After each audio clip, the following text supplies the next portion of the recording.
Olá, muito bom dia a você que me ouve nesse café da manhã com palavra. Nessa manhã, quero meditar num texto que está lá em Romanos, no capítulo 1, versos 14 em diante. Diz o seguinte: pois sou devedor tanto a gregos como a bárbaros, tanto a sábios como a ignorantes. Por isso, quanto está em mim, estou pronto para anunciar o evangelho também a vós outros em Roma. Pois não me envergonho do evangelho, porque é o poder de Deus para a salvação de todo aquele que crê, primeiro do judeu, também do grego, visto que a justiça de Deus se revela no evangelho, de fé em fé, como está escrito: o justo viverá por fé. Nessa manhã quero fazer uma breve meditação sobre a justiça de Deus. Paulo aqui no versículo 14 do capítulo 1 de Romanos, ele diz que ele é devedor a gregos e a bárbaros. Erasmo de Roterdã, ele, ao fazer o comentário de Romanos, nesse capítulo aqui, desse texto, ele fala que gregos são pessoas cultas da época, do mundo civilizado. Bárbaros seriam pessoas incultas, ignorantes. Parece simples a nossa justiça com a justiça de Deus. Pregar para algumas pessoas é muito complicado. Imagine, meu pai me contou uma história há alguns anos que o pai dele, meu avô, em 1911, parece meio até uma brincadeira chocosa, né? Que quando você quer contar algo antigo, você fala, não, quando foi isso? Foi em 1911. Mas é fato, em 1911, meu avô tinha um grupo de pessoas trabalhando para ele, com o sócio dele, na Amazônia. Eles estavam extraindo seringueira. E os índios sempre iam ao acampamento deles. Lá eles misturavam a farinha com açúcar. Quando deixava alguma coisa, misturavam. E um dia, uma mulher que trabalhava nesse acampamento, quando eles chegaram do trabalho de tarde, a mulher estava desmaiada, caída no chão, as coisas tudo revirada. E aí eles foram atrás desses índios. Tinha uma pessoa que trabalhava com meu avô que conseguia ir atrás no meio da mata de pessoas até 3 quilômetros de distância. E eles permaneceram a 3 quilômetros de distância dos índios que estavam voltando para a sua tribo. E quando estavam aproximando, eles paravam, e quando os índios paravam, eles paravam esperando que eles voltassem até chegar na tribo deles. E ao chegar lá, eles fizeram uma chacina, mataram muitos. Meu pai conta que tinha um paraibano que o pai dele falou que quando o paraibano chegava, pegava as criancinhas, jogava para cima e aparava com facão. Meu pai ficou sabendo dessa história quando meu avô, ao descer o rio Araguaia comprando peles com ele, encontrou esse paraibano e ele contou essa história, horrorizado daquilo que havia acontecido, falando que aquele homem era muito ruim. Imagine um homem desse, que destrói uma tribo toda. Você o evangelizar, sendo membro daquela tribo, imagine que aquela tribo conhecesse a Jesus Cristo e ela, de uma forma tão gloriosa, começasse a pregar o evangelho no Brasil. Aquela tribo amazônica começasse a pregar o evangelho no Brasil e chegasse aonde está esse homem. E ao chegar lá, eles descobrissem que aquele foi aquele homem, lembrasse que aquele foi aquele homem que quase dizimou a sua tribo com o seu facão. As suas crianças foram impiedosamente massacradas. E aí Paulo fala nesse texto: pois não me envergonho do evangelho. Paulo está falando, olha, o evangelho vai ser confrontado, porque o evangelho foi feito para aqueles que não merecem. O evangelho, por isso que é o evangelho da graça, porque é para pessoas que não merecem. Imagine esse homem recebendo esse favor de Deus. Imagine esse homem ouvindo aqueles índios pregarem para ele após alguns anos, e eles e aquele homem se quedar diante do poder de Deus e aceitar a Jesus. Parece uma injustiça. Na avaliação humana, é algo injusto. Como um homem desse pode ter salvação?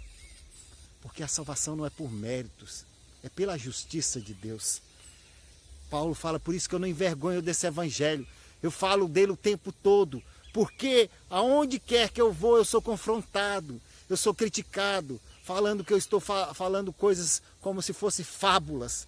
Sou confrontado em todos os lados. Esses dias, eu tentando falar do evangelho para alguém, duas pessoas chegaram e me confrontaram veementemente, ao ponto de chegar a ficar constrangido com aquela situação. Mas nem por isso você deve se prostrar diante do evangelho, porque ele é o poder de Deus para a salvação. Aqui fala primeiro do judeu, mas também pelo gentio. Aqui ele começa falando, pois sou devedor tanto a gregos como a bárbaros. Os gregos são aqueles povos que tinham uma certa cultura, haviam apaziguado aquela região do mundo conhecido, civilizado, como se dizendo civilizado, estava todo sob o domínio romano. E agora ele fala, olha, eu sou devedor tanto a esses como aqueles que são violentos. Os bárbaros entravam no Império Romano, saqueavam, matavam e voltavam para os seus domínios. Por quê? Porque era a cultura deles, eles não tinham instrução. Então, quando eles paravam em alguma aldeia, algum clã, eles quase dizimavam com as suas atitudes. Imagine Paulo indo pregar aquelas pessoas que os destruía. Imagine Paulo pregar para os romanos que os matavam. Imagine Paulo pregar para aqueles que os perseguia, para os judeus que eram da sua própria raça. E ele fala, porque o poder de Deus para salvar, porque o evangelho é o poder de Deus para a salvação de todo aquele que crê, primeiro dos judeus e também do grego, visto que a justiça de Deus se revela no evangelho. A justiça de Deus, ela é formada através do evangelho. Ela é conhecida através do evangelho. Não é por merecimento, mas pela obra de Cristo. A justiça de Deus, ela impera porque ela mata a pessoa ao você conhecer essa graça. Quando você encontra a salvação, você morre. E ao morrer, a sua vida é transformada. Aquele homem do passado não tem mais nada a ver com essa nova criatura. As atitudes são diferentes. Por isso que alguns falam que converteram, mas não manifestam a natureza nova. Não manifestam uma vida nova, é novidade de vida. E não manifestam. Aí você fala, não, eu tenho que viver agora debaixo da lei. Não, é de graça, foi salvo pela graça. Você não merecia, você merecia morrer. Eu merecia morrer. Aqueles bárbaros mereciam morrer. Aquele homem que quase dizimou aquela tribo indígena naquele ano merecia morrer. Em 1911 ele merecia a morte, não tinha outra sentença. Mas se ele conheceu a graça do Senhor, ele chama meu santo, como se não tivesse pecado nenhum. A justiça de Deus não dá para se avaliar com a justiça do mundo. Paulo falava, eu vim pregar a justiça de Deus. Eu não vim condenar ninguém. Por isso que Jesus fala, eu não vim condenar, eu vim salvar. Eu não vim nesse momento julgar, eu vim trazer vida e vida abundância. A justiça de Deus traz vida a você. Ao você encontrar essa justiça, você tem uma graça da vida de Deus dentro de você que te leva a viver a natureza desta nova vida. E você pode viver segundo o reino ao qual você é colocado. A Bíblia fala que você foi transportado do reino das trevas para o reino do Filho do seu amor, acima de todo principado, de toda potestade, de todo poder. E você foi colocado nas regiões celestiais em Cristo.